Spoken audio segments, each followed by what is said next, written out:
Bonjour à tous, ça y est, on est à l'Audin, premier jour, première étape de ce TCA 2025. On est parti aujourd'hui pour faire 4 boucles de 28 km, avec au passage 4 Grands Prix de la montagne qui seront répertoriés en 3e catégorie et 4 rushs qui seront réalisés au niveau de la ligne de départ.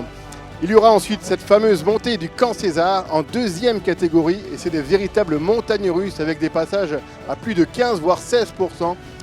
Je vous propose donc de regarder le résumé de cette étape en vidéo et ensuite on se retrouve pour les podiums. A tout de suite.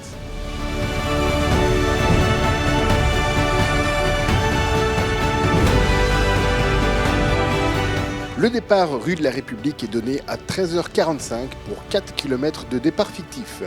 À 13h53, Louis Janin donne officiellement le départ de ce 23e TCA. Dans cette première boucle, le peloton est groupé et repère les lieux. Océane Mahé du team Arkea BNB Hotel prend la première place au Grand Prix de la Montagne et marque les premiers points de ce tour. À la faveur d'un léger vent, SD Worx accélère l'allure, mais tout le monde suit à ce moment de la course. Marina Garau Roca, l'Espagnole de B-Pink, tente sa chance seule. Elle ne dépassera pas les 20 secondes et se fait reprendre à 1 km du premier rush de la journée. Anna Van Wersch de la Lotto est la première sur le rush et signe le début du deuxième tour. Avec Nina Lavenu d'AG Insurance, elles vont creuser un écart d'1 minute avec le peloton. Océane Mahé va contre-attaquer pour disputer le Grand Prix de la Montagne. Nina Lavenu prend les 3 points en haut de la côte du Mont de Caux. Après la jonction, l'écart passe à 2 minutes 15 secondes. À ce moment-là, SD Worx retente un coup de bordure et réussit à éclater le peloton en 4 groupes. L'échappée est vite terminée et le train ralentit en tête. Tout le monde sera réuni par Julia Kopecky, victime d'une chute un peu plus tôt dans la traversée de Kono. Van Wersch marque 5 points de plus sur la ligne du deuxième rush et c'est donc groupé que le 3e Grand Prix de la Montagne est gravi. Océane Mahé passe en tête pour la 2e fois de la journée au sommet de la côte.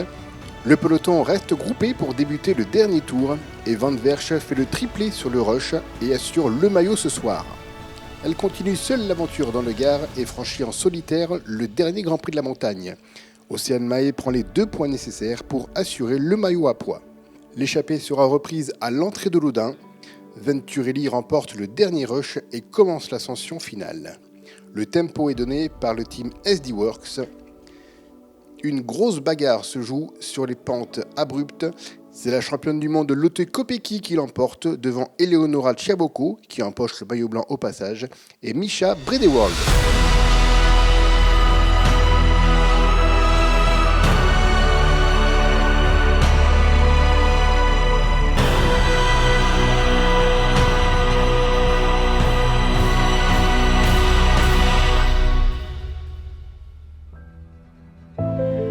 Lotte Kopecky donc remporte cette étape.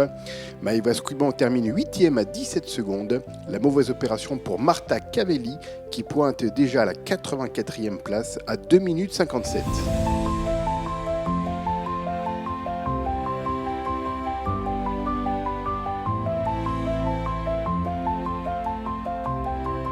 With this final climb, you thank Jules César for this for he build this camp. I don't know, it hurt a lot. No, it was, just before the start we checked out the finish. And we knew it could be a really nice finish, but still on the limit. And it's the first race after Tour de France where not everything went how I wanted it to go. So of course it's a little bit, wait and see how it goes. But I must say I felt really good on this last climb and it's really good for the confidence. It's a good train for the championship. For now it's just good training. I don't know yet for what, but I just try to enjoy this week and then afterwards we see where we're going.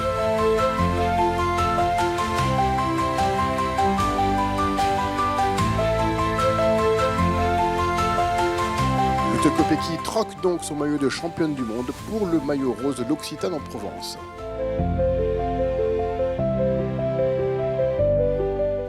Grâce à sa superbe montée, Eleonora Tchaboko est la première porteuse du maillot blanc Crédit Mutuel. La Française Océane Mahé du team Arkea BNB Hotel sera la première demain à porter le maillot à pois rose CCI Ardèche. Océane, bon, on a bien compris que votre ambition c'était le maillot à pois. Est-ce que maintenant on va faire ça sur toutes les étapes ou c'était vraiment en fonction des gens? L'ambition, de manière générale, c'est de se faire plaisir, de ne pas avoir de regrets, d'essayer de prendre des échappées. Donc forcément, en essayant de prendre ces échappées, on peut être amené à marquer des points. Donc voilà, assez rapidement, j'ai compris que je pouvais ramener ce maillot. Donc forcément, on va essayer de le défendre, hein. Déjà, les filles m'ont parfaitement accompagné pour réussir à le gagner aujourd'hui. Donc je pense qu'elles vont continuer cette semaine pour m'aider à le garder, tout en continuant aussi à essayer de chasser les étapes. On a plein de cartes dans cette équipe, donc on va continuer à se faire plaisir. Quand on reparle de la course d'aujourd'hui, au bout du premier tour, vous arrivez à rattraper l'échappée. Et dès l'entame de la deuxième boucle, la SD Works a fait un train d'enfer pour vous rattraper. Et puis derrière, plus rien. Est-ce qu'il y a des regrets ou pas? Non, il n'y a pas de regret. On sait très bien que quand il y a un niveau comme ça, c'est clairement le peloton et des formations comme la SD Works qui décident du sort de l'échappée. Elles nous ont laissé beaucoup de temps, elles sont rentrées quand elles voulaient. Il n'y a pas de regret à avoir. Moi, j'avais des bonnes sensations, j'ai fait ce que j'ai pu, mais voilà, on sait très bien que avec un tel niveau, le sort de l'échappée dépend clairement des envies du peloton. Sans surprise, vu que c'est la première étape, l'Auto Kopecky portera le maillot vert à Aesio Mutuel.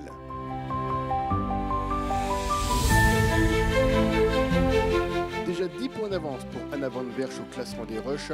Elle sera donc demain avec le maillot violet CNR.